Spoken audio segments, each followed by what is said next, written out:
সাবেক প্রধানমন্ত্রী শেখ হাসিনা বিগত ১৬ বছরে বাংলাদেশে যে সকল মেগা প্রজেক্ট তৈরি করেছেন, চলুন এক নজরে দেখে নেওয়া যাক। নাম্বার ১, পদ্মা সেতু রেললাইন নির্মাণ।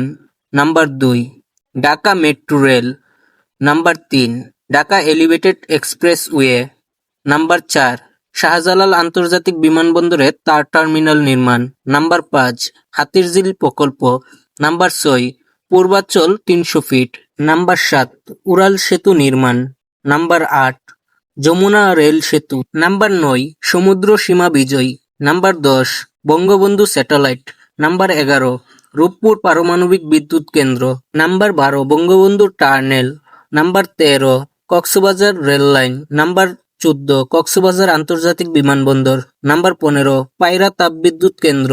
নাম্বার ১৬, রামপুর তাপবিদ্যুৎ কেন্দ্র। নাম্বার ১৭, মাতারবাড়ি তাপবিদ্যুৎ কেন্দ্র। নাম্বার ১৮, ১১৯টি বিদ্যুৎ কেন্দ্র স্থাপন। নাম্বার ১৯, পায়রা সমুদ্র বন্দর। নাম্বার ২০, ১০০টি ইকোনমিক জোন। এই প্রকল্পগুলোর মধ্যে আপনার পছন্দের প্রকল্প কোনটি তা অবশ্যই কমেন্টে জানাবেন। আর ভিডিওটি ভালো লাগলে একটি লাইক দিবেন। সাবেক প্রধানমন্ত্রী শেখ হাসিনা সম্পর্কে আপনার মন্তব্যও জানাতে ভুলবেন না। দেখা হবে পরবর্তী ভিডিওতে। আল্লাহ হাফেজ।